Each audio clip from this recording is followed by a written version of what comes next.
Hello, I'm Marina Kim and you are watching news from Kazakhstan, and here are the headlines. President Nazarbayev once again comments on the trials of Zhenazen riots while due an official visit to Austria. Public activists ask Chinese embassy to deal with the author of an article insulting Kazakh people. Brazilians are to teach Kazakh women to properly breastfeed infants. Food program for children was launched in the country.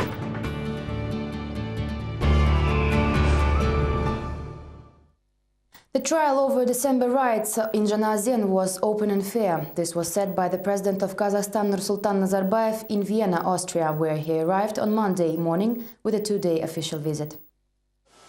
Nursultan Nazarbayev voiced his opinion at the briefing after the talks with his Austrian colleague Heinz Fischer. Answering reporters' questions, he said that it was just a labor dispute between employees and staff that can happen anywhere in the world. It could have been resolved if not for some criminals who turned the incident into the bloody conflict pursuing their interests.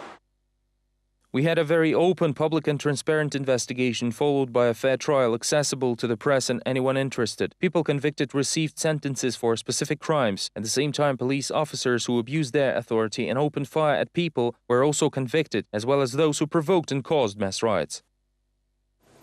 Kazakh president stayed in Ritz-Carlton, one of the poshest Vienna hotels, which belongs to Verny Capital, a company owned by the Kazakh billionaire Bulat Utemuratov. In the meantime, Austrian newspaper Die Presse published an article, Kazakh Intellectual Appeal for Help to Austria. The article cites the appeals of public activists regarding the situation with the human rights in the country. One of the people who signed the appeal is a well-known stage director Bulat Atabayev. He explains that the oppression of the civilized society is widespread in Kazakhstan and foreign public is not aware of this fact. Atabayev also said that the image of a democratic country was tarnished after the events in Zhenazen, while the work of the former federal chancellor of Austria, Alfred Gusenbauer, and British ex-prime minister Tony Blair do for Kazakhstan government is nothing but hypocrisy. The article opens with the words, authoritarian Kazakh president Nursultan Nazarbayev arrives with a two-day visit to Vienna. Sociologists claim that social unrests in Kazakhstan are not caused by lost salaries of workers.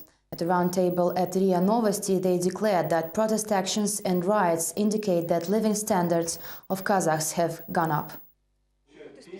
This curious conclusion was drawn by Nurlan Erimbetov, the head of the new public organization affiliated with the National Welfare Fund. He explained that the more benefits people get, the less they want to lose them. Thus, employees become less concerned about wage issues. Social scientists from Russia supported their colleague, but noted that it is often the wage differences rather than the amounts paid that causes issues.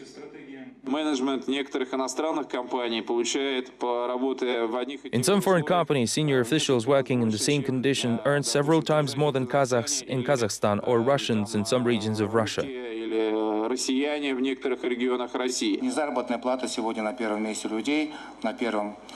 Salary is not a current top priority for employees. They mainly complain about the lack of fairness. They do not see any signs of corruption subsiding. Wages take third or fourth place on the list of employees' demands.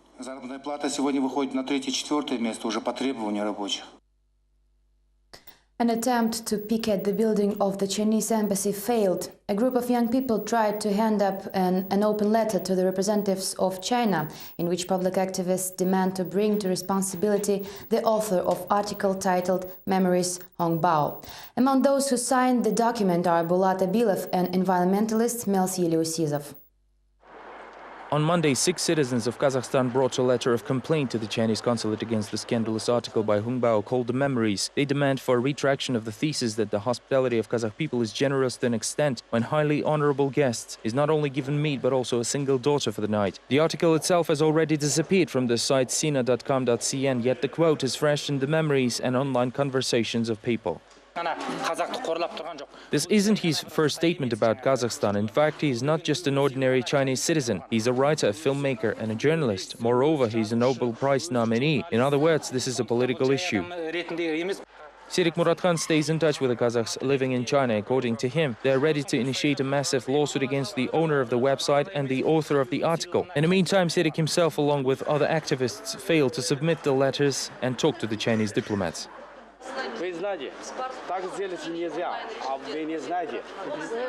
The fuss created by the second group of visitors scared the Chinese diplomats. Coincidentally, over 20 people who were outraged by the visa delay arrived to the Chinese consulate. They flat out ignore us, they don't even bother to look at the documents. We told them that our close ones in China are sick and therefore we need to get there urgently. The embassy staff has ignored both groups. The activists who brought the letter left with nothing. However, they put out a warning through the media that they're ready to throw a protest action at the embassy if the China ignores the resentment of Kazakhstan citizens. After the picket, the chief consul of China in Kazakhstan provided comments to the journalists on the situation with the infamous article at the popular Chinese website. I haven't read it, to be honest, but I am aware of the event. China and Kazakhstan are good neighbors, friends and trusted partners. We always watch out for our friendship and cooperation. Therefore, this small incident shouldn't serve as a reason to believe that Chinese government or Chinese people as a nation are not friendly towards people of Kazakhstan. If someone does think so, then it is a big mistake. The Muslims Union of Kazakhstan recommended the leader of nation to replace Chief Supreme Court judge. They proposed the judge of Kachir district of Pavlodar region Aliya Zhumasheva, who recently declared at a press conference in Astana that independence of Kazakh judges is a complete illusion. The young specialist is on the brink of being sacked for making too many acquittals. The Muslim Union suggests to the president to appoint Aliya Zhumasheva the head of the Supreme Court. The current judge of the Kachir district caught attention after she publicly complained on the undue pressure of the authorities. Murat Telebekov says this is a very revealing precedent and speaks of the promising future of the heroic woman. I think that if the president does this, many things would be forgiven, and this could have been a credit of confidence for him. Public activist Musagali Duambekov also doesn't spare the epithets for Aliya Zhumasheva and calls her a light at the end of the tunnel of corruption. The story of her suffering as a result of acquittals shows the old established practice. Public activist explains that the judges have to consult the high authorities all the time.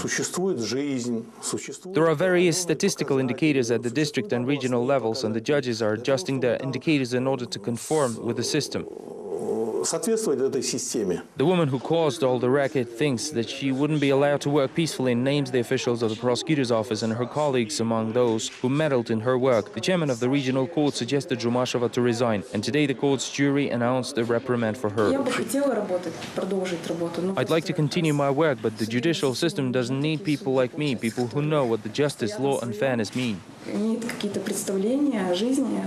Supreme Court declines to comment both the judge's statement and the Muslims Union suggestion. They explained that the facts presented by Zhumasheva at a press conference are being examined. Financial police is intended to prohibit legal entities to cash the money and pay cash to Kazakh businessmen. Deputy chairman of the agency Marat Ahmedjanov declared that this way they plan to find corruption and kickbacks. However, entrepreneurs are confident that the actions of the financial police are of benefit to the banks only. Moreover, they believe the actions will hit small and medium-scale businesses. The cash is now taboo. The government is set to teach legal entities to use non-cash settlements only. The officials are certain that this initiative will decrease the number of kickbacks and bring more money into the budget. We believe that essential condition for the spread of corruption is the possibility of unlimited cashing. According to the data of the National Bank, in the first quarter of this year, 968 billion Kazakh tenge were cashed in Kazakhstan. Rahman Alshanov, who is both a parliament deputy and a member of Anti-Corruption Council, doesn't share their optimism. The initiatives undertaken by financial police was most likely strike the small business owners. There are over 2 million small businesses in the country and they deal with cash on a daily basis. We need to create the conditions so that people could use non-cash settlements, so that they could cash their money in China and purchase the goods in door-to-door market in Kyrgyzstan. The leader of independent entrepreneurs, Talgat Akuov, says business and civil sector must be protected from such initiatives. Akuov said that the share of small and medium-sized businesses in the GDP has declined by 17%. Many entrepreneurs have to close down their businesses due to pressure from officials. Today, it is hardly profitable to do business due to incapacity of tax law. Shadow business makes up to 70% of all businesses. The only visible part of such business is cash. The expert believes this is the way the government lobbies for the interests of banks. Business sharks, legal entities have cashed out their deposits and reduced the bank's assets by 5% only in August this year. This dynamic definitely goes against the plans of the government. Members of Leave Housing to People Public Association were deeply satisfied by their trip to Astana, as they received support from the MPs. Just a week ago, activists seemed to be ready to take extreme action and publicly threatened the authorities with protests. However, on Monday, they were very generous, complimenting the MPs. Indeed, they were heard, supported and given another promise by Senator Gani Kasimov, an assistant of Dariga Nazarbayeva. These few meetings made the activists reconsider the attitude of troubled investors towards the MPs. He gave me a call in the evening and set an appointment for 10 a.m. on the 17th. That's right upon his arrival. And it means a lot. In general, Gani Kasimov is doing a good job and we appreciate his efforts. Members of the movement set out their usual demands. Banks must make concessions and allow mortgage holders to pay debts in proportion to their financial well-being. The parliament, in turn, is to review all these issues legislatively and provide all support necessary. Otherwise, the positive attitude of movement members may go spoiled once again, say the activists. 4 people drowned after the collision of 2 boats in the mouth of Ural River. According to preliminary data, all of them were poachers who were returning from night fishing. As was reported by the Emergencies Department, the crash could have been caused by the fact that poachers were moving without lights. The incident occurred at the mouth of the Ural River. It is likely that poachers didn't hear an approaching vessel because of the engine noise. After the collision, the boats turned over, killing 4 people on board. For the entire day, divers were searching for bodies and found 3 drowned men by late evening. A police officer was among the dead, but only the investigation will tell what he was in the company of poachers. Interestingly, both boats have disappeared from the scene. The Water Transport Service is now engaged in their search as well. At the moment, 3 out of 4 bodies were found and we're still searching for the 4th. According to the investigation, the boats were not properly lit and crashed into each other due to the motor noise. Right now, the identification of the drowned man is underway. One of the boats carried a police officer on board. Accidents at Astana construction sites are on the rise. In the last 9 months, 124 facts of occupational traumatism were reported, with 18 fatal cases. These numbers were provided on Monday at a roundtable in the prosecution office in Astana. After numerous inspections, the supervisory body detected over 300 violations. 2 people received disciplinary punishment and 72 administrative penalties. The inspections are ongoing and the prosecutors, together with representatives of the Labor and Social Protection Department, are visiting the construction sites where said violations were detected. There are more than 10 persistent offenders on the list. The latest accident occurred at the construction site in Astana in the middle of October, when a teenager was killed by a falling metal pipe. It reads like a war zone, reporting there is practically not a single day without a work-related accident, although deaths are not as frequent. But if you look at the annual statistics, the incidence is steeply increasing. Herring and milk are contraindicated to children, says Chief Sanitary Doctor of the country. The Committee of Jandarбек Beksin, under the support of Brazilian government, launches a project on nourishing of infants. More details in the next report. A nourishing program for children under 5 is launched in Kazakhstan. The project, which aims to educate young mothers, is funded by the government of Brazil. It appears that many women are not feeding their children properly, and the Brazilians are here to help. According to my sources, $98,000 were allocated for this project. Are you saying we should give up this money? Do the math. We both can count, right? How many people are we going to feed with $98,000? On top of seminars, organizers will also produce booklets with tips for Kazakhstan's moms. But the content of said booklets is quite surprising even for specialists. The advices include gems like not feeding babies with outdated formulas or not mixing herring with milk. Janat Pardabekova, a mother of several children, is quite ironic about the tips, since the combinations described in the booklets are quite hard to even imagine. Her family spends about $500 each month on food for their 6 kids. Basically, they buy the same dairy products and cereals as was advised in the leaflet.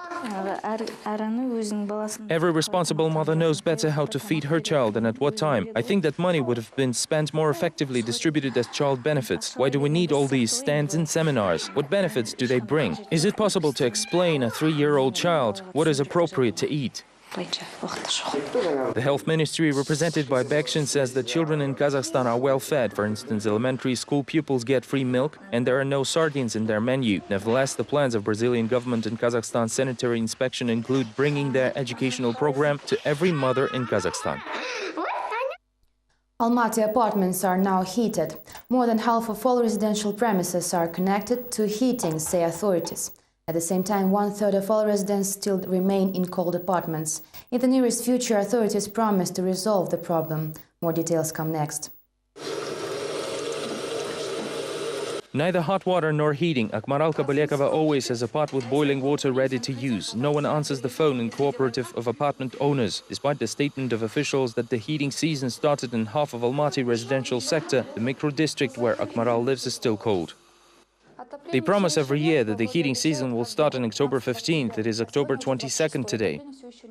The storm of complaints from residents who were getting cold resulted in a briefing organized in city administration. However, instead of saying when the problems will be resolved exactly, officials shifted the blame.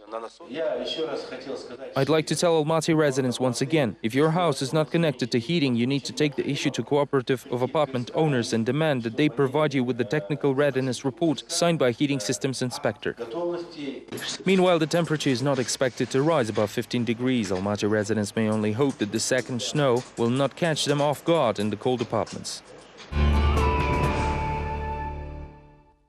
Kazakh artists will exhibit their works at Venice Biennale 2013. Central Asian Pavilion will showcase the works of at least 5 artists from the region.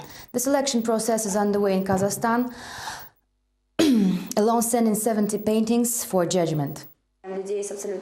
Works of most of Kazakhstan artists have been successfully exhibited in Europe in the past, but at the same time they received no support in their own country. Conceptually, the event was inspired by Abay's poem Winter. The direction was chosen even before the recent rediscovery of the poet in Russia, when the opposition made him the symbol of the protest movement. Despite this, exhibition organizers admit that artists and the critics alike still draw parallels to recent events. Venice Biennale itself will take place from July to November 2013, but the active preparations are already underway. The key point is that the winter is a metaphor for frozen social climate and frozen public discourse, which unfortunately nearly excludes arts. Another name for this would be stagnation, as we believe that Central Asia is in this very stage right now.